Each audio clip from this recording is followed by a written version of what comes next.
Hello, I am Julia from Julia K Art Studio, but today we don't have a vlog and we're not making watercolor, we are making a dinosaur statue, and here is our statue.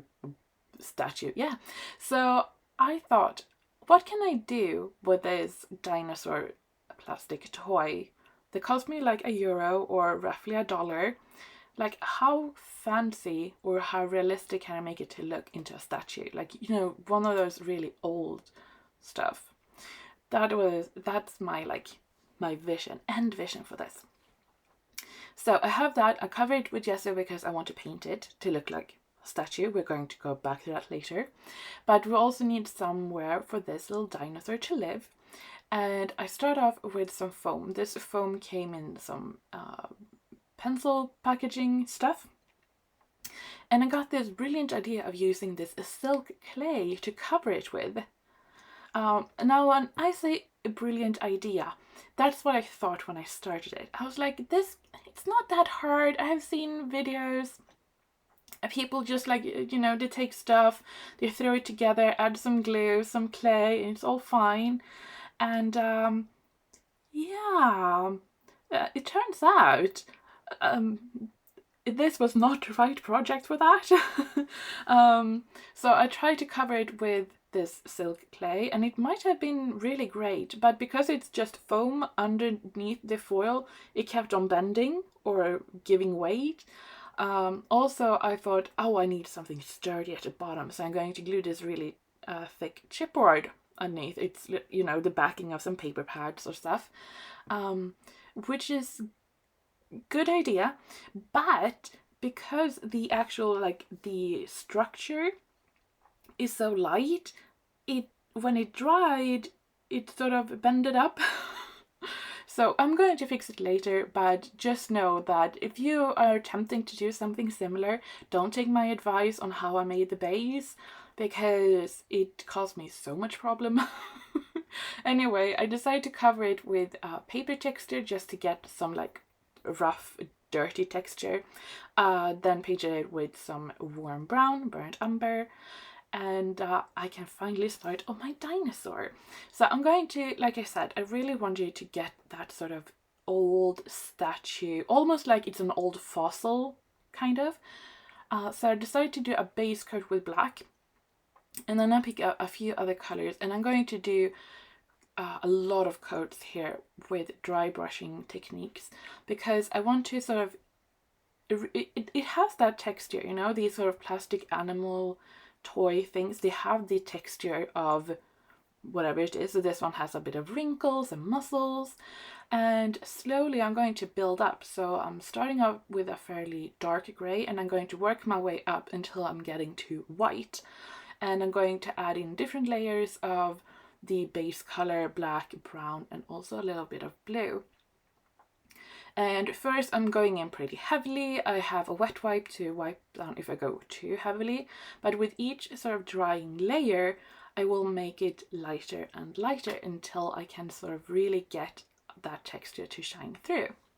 And I also try to incorporate the brown and the blue too, so that it's not just one shade of grey that you get when you use one shade of black with one shade of white. So I'm trying to mix in the blue color, I'm trying to mix in the brown with the white, and sort of alternate, and also using this that is a fairly dry brush, like dry as it is kind of stiff. And that will make sure that when I do it right and have very little paint on my bristles, I can sort of very lightly paint over it, and that will just hit the high notes. And because I started with a black one, the sort of recesses will be black.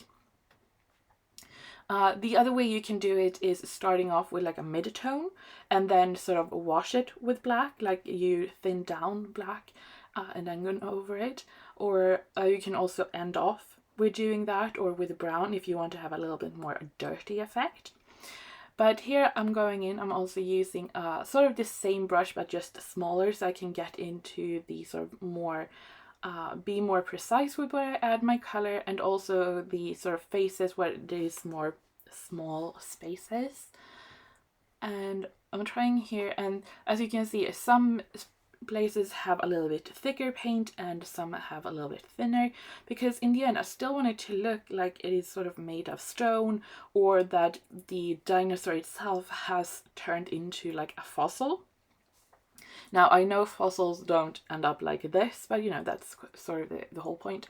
Here you can see I was starting adding in a little bit of that blue just to getting that shift. And I decided to go with a phthalo blue and a burnt umber, because the burnt umber is very warm and the phthalo blue is kind of cool. So I get both of those colors. And for a finishing effect, for it to look like it's really been out and it's sort of more organic, I'm going to do some splattering, and I'm going to use all of the colors that I've used so far, just to get a little bit more effect. Now, when you just look at the whole thing, it's not apparent that all of these painting techniques and all the layers have been going into it, but it's the sort of the effect of it, the whole thing. There's not just one grey piece. It is grey, but it has all the highlights and the textures. And I think that even though these sort of very cheap plastic toys tend to be very ugly painted or very unrealistic painted, they still have a lot of texture, and if you are interested in painting over them, I feel like we can really take advantage of that. So for my little base here, I felt like I wanted to add a bit more texture, so I'm going in with sort of that same effect. I'm going in with a very watered down black, and then I'm going to start wiping off a little bit so I get a little bit of variation. And like I said, it had started to bow a little bit because, you know, my excellent skills in building diorama bases. But what I do to sort of prevent that is that I just took 2 more chipboard layers and put that underneath.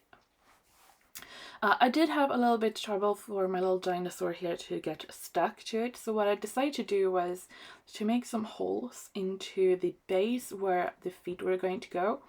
And I'm not just making like a whole hole, I'm making a little slits here, so when I put hot glue into it, the hot glue has a lot of sort of stuff to seep into.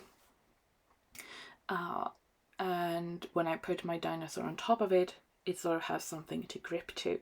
Now, it is still hot glue on top of a flat surface, the dinosaur feet, so I'm not like recommending that tiny kids will, like, it's kind of easy to pull him off, but he is there. Like, I've been doing all of it, he has not popped off yet, so. Try to hide the bottom base here. I'm using this light green little grassy thing, and it worked really great. Now, like I said, I feel like that is something I can definitely develop and become better at, is the base skill. But you know what? We won't learn if we don't try. So yeah. And I think in the end, it looks okay. And also I feel that I don't know really what I feel, to be honest. I just want to forget about it. No, what I wanted you to say was that in the end, when you're looking at it, I don't think that is where you're focusing about the grass. So I'm doing this with just some white PVA glue, and then doing a little bit of tufts sort of along the base here. So we have a little bit of grass, and I'm going to go in with my favorite grassy materials, and those are the tufts. I'm using army painter, and I just love these. These add so much dimension, and I just feel like they really make everything just come together. So here you can see that you can sort of see the wet glue still before it dries. It will dry clear, but I think it adds such a dimension when you have the grass, but then you have some that are a little bit higher. And we have to add one between the toes here. Like, he has been standing there for a very long time.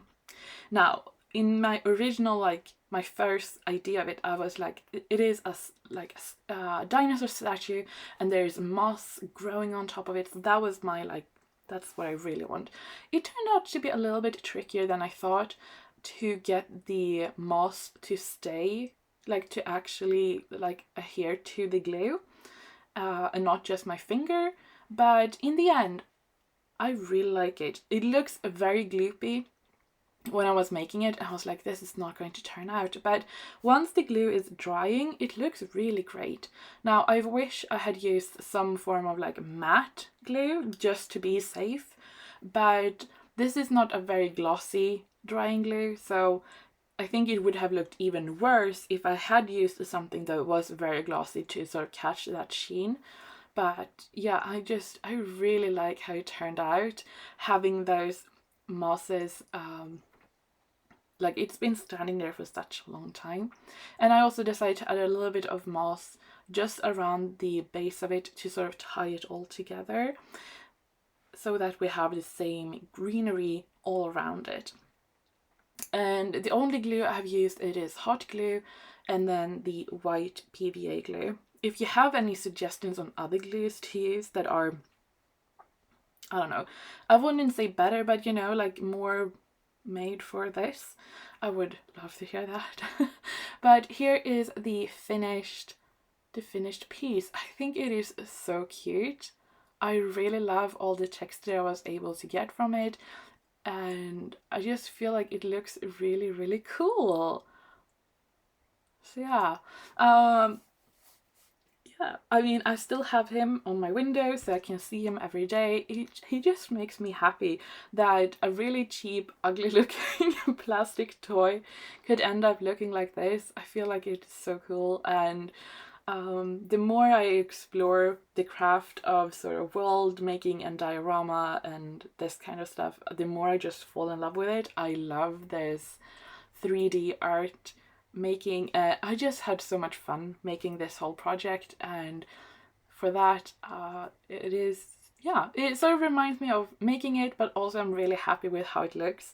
And as someone who has sort of like a dinosaur love, it just makes me really happy. So yeah, I hope you have liked this video. If you have, please click like, and I hope to see you soon.